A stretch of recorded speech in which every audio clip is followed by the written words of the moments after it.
Halo Ngominers, apa kabar? Ini aku lagi di rumah sakit ini. Tapi bukan aku yang sakit. Oke, ini ibuku yang operasi. Nah, sekarang beliau lagi di ruangan operasi. Aku di kamar dulu bikin konten sebentar. Nah, anyway langsung aja. Aku mau bahas soal kontraknya si Lautaro. Aduh, sangat berlarut-larut. Nah, ini aku bahas karena ada komentar terbaru dari Fabrizio Biasin. Kalau kawan-kawan yang sudah lama ngikutin Inter pasti tahu Fabrizio Biasin ini adalah salah satu jurnalis yang pemberitaannya atau artikel-artikel dia itu cenderung ngebelain Inter. Makanya kalau dia yang ngomong aku agak percayalah gitu. Nah, terkait si Lautaro ini kan ada berbagai versi. Ada yang bilang dia minta 12, bahkan sampai ada yang rumornya itu dia minta 16 juta gaji termasuk apa namanya bonus atau add-ons biasanya kita bilang kan.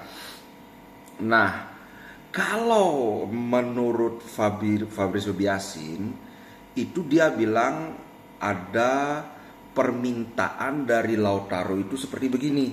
Dia mintanya kontrak yang 3 tahun, di mana dalam 3 tahun itu Lautaro akan mendapat nilai kontrak total 36 juta. Nah, jadi itu kan mungkin bisa diatur dari 10 juta, kemudian tahun depannya naik lagi jadi 12, kemudian tahun depannya lagi naik jadi 14 kayak gitu. Bahkan ada yang bilang sampai di tahun terakhir itu biar naik sampai 16 juta. Nah, sebenarnya ini kan permintaan yang sangat problematik. Kenapa aku bilang problematik? Karena begini, sekarang itu kontrak Lautaro itu kan tinggal lagi 2 tahun. Jadi akan berakhir pada 2026, kan 2 tahun dari sekarang. Kalau dia minta kontrak 3 tahun senilai 36 juta, itu kan cuma nambah 1 tahun dibandingkan kontrak sebelumnya.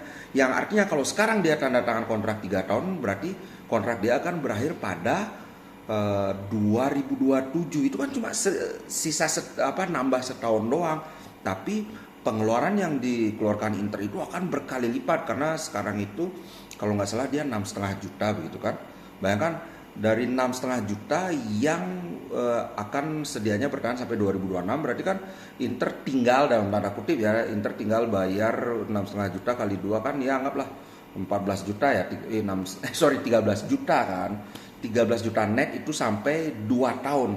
Tapi sekarang kalau dia kontrak baru itu 3 tahun, 36 juta, berarti dari 13 juta ke 36 juta itu kan 3 kali lipat. Sementara Inter mendapatkan cuma tambahan 1 tahun saja lebih panjang daripada durasi kontrak sebelumnya. Kan ngerti maksudnya ya? Karena kontrak sekarang berakhir 2026. Kalau dia tanda tangan kontrak baru 3 tahun, berarti itu akan berakhir 2027. Nah, ada komentar yang agak keras dari Biasin. Kalau tidak salah dia juga yang ngomong sebelumnya bahwa ini terlalu banyak omong si Kamano ini, agennya Lautaro. Apakah kalian pernah mendengar si agennya Barella nyablak gini di media? Kan nggak pernah. Ini berarti memang udah ada bermasalah. Nah, dia bahkan berkata lebih keras lagi. Kalau ini ada beberapa kemungkinan. Pertama, kalau memang benar Lautaro meminta sejumlah itu, anggaplah 36 juta dalam 3 tahun atau 12 juta per tahun, atau mungkin 10 juta, 12 juta, kemudian 14 juta naik terus setiap tahunnya. Itu berarti dari Lautaro memang sudah tidak berniat memperpanjang kontrak, sama dengan kasusnya Skriniar dulu. Cuman caranya dia biar gini ya, saya minta gaji segitu. Itu kemungkinan pertama. Nah, kemungkinan kedua, bukan kemungkinan kedua ya, karena Lautaro sepertinya sudah tidak ingin memperpanjang kontrak di Inter Milan, berarti kan kemungkinan dia ingin menghabiskan kontrak dia sampai 2026, yang mana setelah 2026 itu kan berarti dia umurnya akan 28 tahun, masih masa keemasan. Kalau dia saat itu lepas free transfer, dia akan dapatlah klub yang membayar gaji lebih banyak lagi. Nah, itu kemungkinan pertama. Kemungkinan kedua, sudah ada klub yang menawari sejumlah seperti yang dia minta itu ya, 36 juta itu.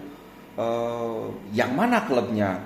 Tentunya sekarang semua klub itu sedang punya striker hebat. Manchester City, Liverpool, atau Liverpool belum punya striker tengah yang bagus ya karena Darwin Nunez kan tidak terlalu bagus. Kemudian Real Madrid baru dapat Mbappe, Barcelona punya Lewandowski. Berarti menurutku tinggal satu, yaitu si PSG. Nah, kebetulan PSG dulu juga pada waktu masalah Skriniar itu kan si siapa bosnya PSG itu ngomong pokoknya kami akan dapetin Skriniar. Nah, ada salah satu kecurigaan bahwa klub yang siap ngambil Lautaro Martinez yang sudah ngasih angka segitu, makanya si Lautaro, atau aku nggak tahu si posisi Lautaro itu bagaimana, anggaplah si agennya ya, si agennya itu ngotot minta di angka segitu. Berarti kan kemungkinan besar kalau menurut analisa si Biasin, aku juga setuju dengan analisa ini bahwa ya sudah ada klub yang menawar segitu. Kemungkinan terbesar ya memang PSG, karena aku dengan mereka kehilangan Mbappe berarti mereka nggak punya striker yang benar-benar mega bintang lah.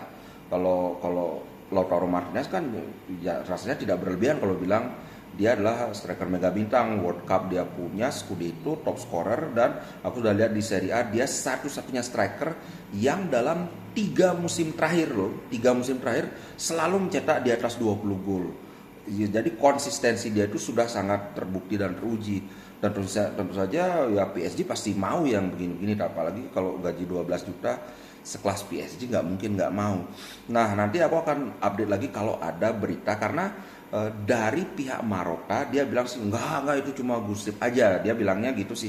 Ya sepertinya normatif, aku nggak tahu apakah ini beneran sih, beneran kejadiannya seperti yang dibilang Marotta, atau memang dia cuma mau meredam ke ini publik aja biar nggak ribut, biar nggak nggak anxiety. Dia bilang perbaharuan ini pasti akan terjadi, perbaharuan kontrak. Cuman dulu waktu kasusnya Skriniar juga omongan Marotta kurang lebih ya seperti ini juga. Nanti kalau udah ada berita yang lebih konkret lagi aku akan kabarkan. Oke, sorry kemarin nggak sempat bikin konten karena ya beginilah situasinya. Operasi buku itu katanya durasinya estimasi sekitar 3 jam. Ya mungkin sekitar jam 12 WITA nanti selesai. Oke, itu dulu untuk konten kali ini. Mohon doanya semoga operasinya lancar, semoga nggak ada masalah yang aneh-aneh. Oke, ciao guys, sampai jumpa di konten berikutnya.